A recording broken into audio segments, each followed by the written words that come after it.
नमस्कार, मैं हूँ विमलेश कुमार। आप देख रहे हैं सम्राट टीवी उत्तर प्रदेश। तो आज हमारे साथ चर्चा में मौजूद है सत्येंद्र बारी जी, सदस्य राज्य पिछड़ा वर्ग आयोग। तो आइए चर्चा में जानते हैं इनसे कि पिछड़ा वर्ग प्रकोष्ठ जो इनका पिछड़ा वर्ग आयोग है वो किन किन चीजों पर वर्क करता है। सबसे पहले तो सत्येंद्र जी अपना परिचय देंगे हमको कि आपको आप हमारे स्टूडियो में आने के लिए बहुत बहुत धन्यवाद आपका। तो आपने राजनीतिक करियर कैसे शुरू मेरी माँ बड़ी धार्मिक और सोशल विचार की महिला थी और उनसे मैंने देखा समाज के लिए काम करना चाहिए। उनसे मैंने प्रेरणा ली और प्रथम बार संघ की शाखा में मैं जब गया तो शाखा में जाकर के मैंने देखा कि मेरी जो शाखा मैंने पहली शुरुआत की वो सेवा बस्ती में थी। वहाँ जो है छोटे समाज के लोग, ऐसे समाज के लोग जो आज किन्हीं कारणों समाज की मुख्यधारा से नहीं जुड़ पाए, ऐसे समाज के लोग बच्चे आते थे। मैं देखता था कि उनका जीवन जो है बड़ा जीर्ण शीर्ण है। बच्चों को समुचित भोजन नहीं मिल पाता, समुचित शिक्षा का अभाव है उनके यहाँ। तो मैंने संकल्प लिया कि मैं इनको कुछ नहीं दे सकता, तो मेरे मन में भाव आया कि सबसे बड़ा दान यदि कोई है तो शिक्षा का है। तो शाखा लगाकर मैं वहाँ गांव के उन बच्चों को जिनके पिता ठेला चलाते थे, रिक्शा चलाते थे, उन बच्चों को जुटा करके उनका एकत्रीकरण करके मैंने उनके अंदर यह प्रयास किया कि उनको शिक्षित करें और शिक्षा के साथ साथ मन में यह भाव आया कि उनके अंदर संस्कार भी डाला जाए। क्योंकि जैसा कि चाणक्य ने कहा था कि संस्कार विहीन शिक्षा विनाशकारी। ठीक है, शिक्षित तो हम हो जा रहे हैं, समाज का रूप आप देख पा रहे हैं, बच्चे शिक्षित तो हो जा रहे हैं लेकिन उनके अंदर संस्कार का भाव है। इसके कारण आप देख पा रहे होंगे कितनी कुरीतियां या कितनी बुराइयां समाज में सामने आ रही। बीटेक किया और बच्चा आपको दिख जा रहा है हत्या करने के आरोप में जेल जा रहा है। तो अगर बीटेक करने से अगर आप समझ जाते हैं कि संस्कार आ जाएगा, फिर वो हत्या के आरोप में जेल ना जाए। तो पढ़ाई तो हमें करानी है बच्चों को, लेकिन साथ साथ उनके अंदर संस्कार भी डालना है। यह पवित्र उद्देश्य लेकर के मन में भाव आया और हमने बच्चों को शिक्षित करने का काम शुरू किया। फिर समाज के लोगों के लिए उनको अस्पताल पहुंचाना, जो अपने बारे में जानते नहीं थे उनको आरटीआई के तहत उनके अधिकारों की लड़ाई लड़ना। ऐसा करते करते कब हमको समाज ने अपना नेतृत्व करता चुन लिया। 2010 में मात्र 22 साल की अवस्था में ग्राम प्रधान बना अपने क्षेत्र से। और उसके बाद वो जो राजनीतिक सफर मेरा शुरू हुआ, इसको आप राजनीतिक सफर कह सकते हैं, वह राजनीतिक सफर मेरा शुरू हुआ जबकि उसके मन में उद्देश्य यह था कि मैं देखता था, जब प्रधान बनने का ऐसा भाव मन में आया तो मैं देखता था जो प्रधान बनते थे उन प्रधानों के अंदर स्वयं शिक्षा का भाव था। आपको बताते हुए अत्यंत गर्व का अनुभव हो रहा है कि जब मैं चंदौली क्षेत्र में उसमें ग्राम प्रधान बना तो ये पेपर की सुर्खियों में था कि एमबीए किया हुआ बंदा पहली बार प्रधान बना और सबसे कम। और जब अधिकारी आते थे बात करने, तो अमूमन लोगों के मन में भाव आता है प्रधान होगा तो बुजुर्ग होगा या पढ़ा लिखा नहीं होगा, ऐसा कुछ होगा। लेकिन जब अधिकारी हमारे पास आते थे और जब वो इंग्लिश में कभी कभी अधिकारी वार्ता करते थे और मैं भी उनको इंग्लिश में जवाब दिया करता करता था, तो अधिकारी बड़े प्रसन्न होते थे कि अब पहली बार मैंने ऐसा कोई प्रधान देखा है। और उस समय वह जो सफर मेरा शुरू हुआ, वो उद्देश्य यह था कि समाज को, ज्यादातर वह समाज जो किसी कारणवश, जैसे आपको पता होगा, पढ़े लिखे लोग या जो समृद्ध समाज है, संपन्न समाज है, वह अपने अधिकारों की लड़ाई लड़ लेता है। लेकिन आज भी गांव में रहने वाला वह समाज जो पिछड़े समाज से आता है, वह अपनी किसी भी समस्या के लिए थाने नहीं पहुंच पाता, अपनी बड़ी समस्या के लिए अधिकारियों के पास नहीं पहुंच पाता। सरकार की ऐसी जन कल्याणकारी योजनाएं चलती हैं लेकिन उसको उसके बारे में जानकारी ही नहीं, जिससे वह उसका लाभ नहीं ले पाता, उन लाभों से वंचित रह जाता है। इसीलिए मन में ऐसा भाव आया कि नेतृत्वकर्ता ऐसा चुनना चाहिए या नेतृत्वकर्ता ऐसा होना चाहिए जो समाज के उन लोगों की आवाज बन सके जो किन्हीं कारणवश अपने लिए आवाज नहीं उठा पाते। यही पवित्र संकल्प लेकर के मेरे मन में भाव आया, मुझे उन समाज का नेतृत्व करना है और जनता ने मुझे परस्पर प्रेम दिया, स्नेह दिया, जिसके कारण वर्तमान में आज मैं पिछड़े आयोग में सदस्य के रूप में आप सबकी सेवा दे रहा हूँ। आपके बारी समाज में क्या इसके पहले भी लोग राजनीति में शामिल है? जहाँ तक मेरा अनुमान है कि आप पहले ऐसे शख्स दिखे हैं जो कि राजनीति में इतना तगड़ा आपका इंटरेस्ट है। ये मैं नहीं, आपके युवा जो यूथ है उनका कहना है। बहुत बहुत आभार जो आप ऐसा सोच पा रहे हैं या मेरे प्रति ऐसा भाव रखते हैं। लेकिन आपको बता दें कि मेरे मन में भाव है कि पूरे देश में बारी समाज से जुड़े हुए, पहले तो आपको ये बहुत बताते हुए अत्यंत गर्व का अनुभव हो रहा है कि बारी समाज का अपना बड़ा ही पौराणिक और समृद्धशाली इतिहास है।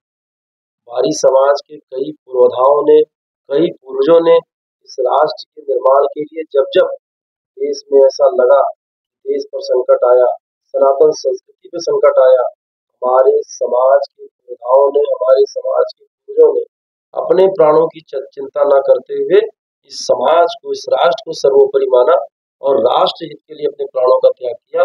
ऐसा गौरवशाली हमारा इतिहास है। हमारे वीर शिरोमणि रूपनवारी जी, हमारे वीर शिरोमणि कीरतवारी जी, ऐसे कई हमारे महापुरुष हैं जिन्होंने इस राष्ट्र के निर्माण के लिए, इस राष्ट्र के संकट के समय में अपने प्राणों का त्याग करके इस राष्ट्र के निर्माण में अपनी महत्वपूर्ण भूमिका निभाई। क्या लगता है आपको अगले चुनाव में क्या आप किसी विधानसभा से चुनाव लड़ने की देखिए, तैयारी में है? मैं आपको बता दूं, मेरा एकमात्र उद्देश्य, जैसे पिछड़ा आयोग में मेरा जो चयन हुआ है, आपको बताते हुए अत्यंत गर्व का अनुभव हो रहा है कि मेरा चयन सितंबर में, और सितंबर से लेकर के अभी तक लगभग 4-5 महीने हुए। इन 5 महीनों में मैंने तकरीबन इस उत्तर प्रदेश में आधे से ज्यादा जिले कवर कर दिए, और इस आधार पर मेरा पूरा का पूरा प्रयास है कि समाज का वह तबका, जैसे आपको बता दूं कि अभी आयोग के बारे में लोगों को जानकारी नहीं। आयोग का लाभ कौन उठाते हैं?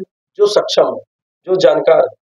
लेकिन ऐसे बहुत से लोग जिनके लिए वास्तव में आयोग का गठन हुआ, पिछड़ा आयोग का जो गठन हुआ है, उस गठन का उद्देश्य ही यही था, जो पिछड़े समाज के लोग हैं, जिनको अपने अधिकारों के प्रति जागरूकता नहीं है, जिनका किसी न किसी कारण कहीं दमन किया जाता है, उनका उत्पीड़न किया जाता है, ऐसे समाज को सुरक्षा देने के लिए आयोग का गठन हुआ। लेकिन वही समाज आयोग के बारे में जानता ही, जब मैं लोगों से चर्चा करता हूँ, किससे बताता हूँ ये आयोग होता क्या है, उनको जानकारी नहीं, उनको जानकारी का अभाव है। तो पूरे प्रदेश में जाकर के हम आयोग के बारे में लोगों को बता रहे हैं, उनको यह बता रहे हैं कि इस आयोग का गठन आपकी सुरक्षा के लिए हुआ है, इसका लाभ उठाइए। और पूरे देश में, पूरे प्रदेश में यह जागरूकता तेजी से फैल रही है और आयोग के बारे में लोग जान रहे हैं, और इसका लाभ समाज के साथ साथ आयोग को ही मिल रहा है कि ज्यादा से ज्यादा लोग आयोग से जुड़ने का प्रयास कर रहे हैं। आपके आयोग के अंदर अंतर्गत कितने सारी ऐसी कौन कौन सी योजनाएं होती हैं जिनका लाभ लोगों को नहीं मिल पा रहा, मिलना चाहिए, आपको क्या लगता है? देखिए, सरकार पिछड़े समाज के लिए कई जन कल्याणकारी योजनाएं चला रही है, जिसकी जानकारी, चूंकि यह एक संदेश हम देना चाहते हैं इस चैनल के माध्यम से, हमारा जो देश है वो गांव बसता है, और हम जब चयन करते हैं प्रधान का, तो ज्यादातर मेरा अनुभव ऐसा आता है कि प्रधान स्वयं ही, उसके अंदर ज्ञान का अभाव है। तो प्रधान ऐसा चुनेगा जो शिक्षित हो, जो समाज के लिए अवेयर हो, जिसके अंदर जिज्ञासा हो और भाव हो कि हमें निस्वार्थ भाव से समाज के लिए काम करना है। ऐसे व्यक्ति का अगर आप चुनाव करेंगे तो यह प्रयास करें कि वर्तमान समय में टेक्नोलॉजी का युग है, वो नेट से जाकर के जानकारी प्राप्त कर सकता है। सारी जानकारियां, आयोग की क्या ताकतें हैं, आयोग से क्या मदद ले सकते हैं, सरकार पिछड़े समाज के लिए क्या जन कल्याणकारी योजनाएं चला रही है, उन योजनाओं के बारे में जानकारी ले सकता है, और उसके आधार पर वह गांव में लोगों को जागरूक करे। जैसे लोगों को आवास कैसे लिया जाता है पता ही नहीं, आयुष्मान कार्ड कैसे बनता है पता ही नहीं, अन्य योजनाओं का हम लाभ कैसे ले सकते हैं पता ही नहीं। तो यदि प्रधान चाहे, वास्तव में हमारे यहाँ जब चयन होता है, जब हमारे यहाँ प्रतिनिधि का चुनाव होता है, तो इसीलिए होता है कि वह स्वयं चिंता करके ऐसे लोगों तक अपनी बात पहुंचाए, सरकार की योजनाएं पहुंचाए, जो लोग स्वयं से सामर्थ्यवान नहीं है उन योजनाओं को पाने। तो प्रधान का बड़ा दायित्व होता है, क्षेत्रीय प्रतिनिधियों का बड़ा दायित्व होता है कि समाज के ऐसे लोगों को जगा जगा करके, ला करके सरकार द्वारा चलाई जा रही योजनाओं का लाभ उन्हें दिलाए। तो इस नाते से कई योजनाएं सरकार चला रही है जिसका लाभ लोग ले सकते हैं, और आयोग के पास तो बड़ी ताकत है। ऐसे लोग जो कहीं अधिकारियों के द्वारा प्रताड़ित हो रहे हैं, कहीं ऐसे संपन्न लोग जो मन में ऐसा भाव रखते हैं कि जाति विशेष के कारण, वर्ग विशेष कारण हम उनको दबा सकते हैं या उनका शोषण कर सकते हैं, तो आयोग उनके साथ है, वो आयोग की मदद ले सकते हैं। आयोग पूरी तरह से सक्षम है उनको न्याय देना। चलते चलते एक सवाल आपसे और करना चाहूँगा कि आने वाले समय में जो आपकी युवा पीढ़ी यूथ है, उनको क्या ऐसा कौन सा वर्क करना चाहिए, कैसा क्या कार्य करना चाहिए जिससे वो आगे बढ़ सके? क्योंकि पढ़ा लिखा आदमी आज की डेट में जहाँ तक देखने को आता है जल्दी राजनीति में नहीं आना चाहता। देखिए, सबसे पहली बात तो मैं युवा पीढ़ी को यही संदेश दूंगा कि सर्वप्रथम वह शिक्षा को अपनी ताकत बनाए और शिक्षा से जुड़े।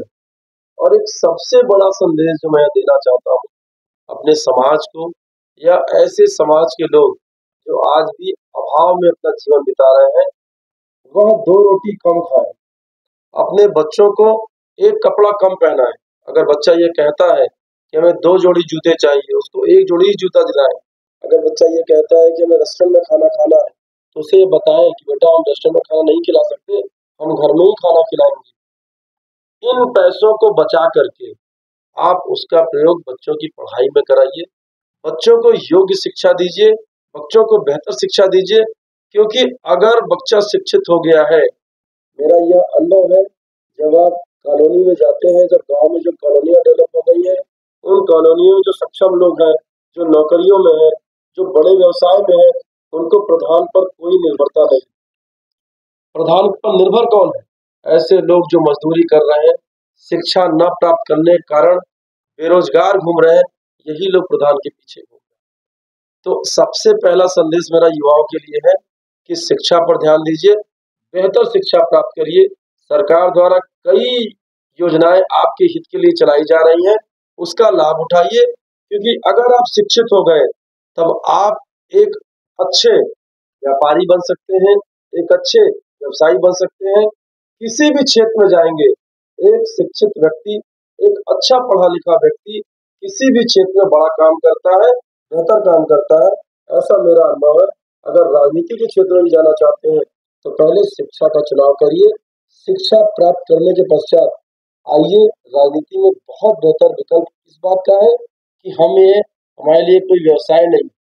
अगर मन में भाव है समाज के लिए करना है, समाज के उत्थान के लिए करना है, समाज के जागरण के लिए करना है, तो राजनीति में आपके लिए बहुत राजनीति आपका अच्छा विकल्प है। हृदय प्रिय स्वजाति बंधुओं, आपको बताते हुए अत्यंत गर्व का अनुभव हो रहा है कि बारी जाति ने सदैव समाज के हित के लिए, सनातन संस्कृति के हित के लिए, राष्ट्र के हित के लिए कार्य किया है। हमारे समाज का, हमारे पूर्वजों का एक बड़ा ही गौरवशाली इतिहास रहा है, जो प्रामाणिकता के साथ सबके सामने है। आपको बताते हुए अत्यंत हर्ष का अनुभव हो रहा है कि समाज को जोड़ने के लिए समाज के अंदर एक जागरण आए। वर्तमान समय जो चल रहा है वह जागरण का युग है। अब समाज चेत रहा है, तो समाज जागृत हो, समाज के अंदर पुनः ऊर्जा का संचार हो। इस पवित्र उद्देश्य के लिए लेकर के समाज के द्वारा एक बहुत बड़े अनुष्ठान का आयोजन किया जा रहा है, जिसका नाम है बारी महाकुंभ, जो 27 अप्रैल को उत्तराखंड भवन में होने जा रहा है, लखनऊ की धरती पर। आप सभी स्वजाति बंधुओं से और समाज के उन लोगों से मेरा करबद्ध निवेदन है कि इस बारी महाकुंभ में बड़ी से बड़ी संख्या में आए और यह जो राष्ट्र हित के लिए महाअनुष्ठान होने जा रहा है, इस अनुष्ठान में अपनी भी आहुति दे करके इस राष्ट्र के लिए, इस सनातन संस्कृति के लिए, इसकी सुरक्षा के लिए अपना भी महत्वपूर्ण योगदान निभाए। यही मेरा आप सभी से करबद्ध निवेदन है। याद रखें, 27 अप्रैल उत्तराखंड भवन, लखनऊ। सभी लोग लखनऊ चले। जय बारी समाज, जय श्री राम। बहुत बहुत धन्यवाद आपको। बहुत बहुत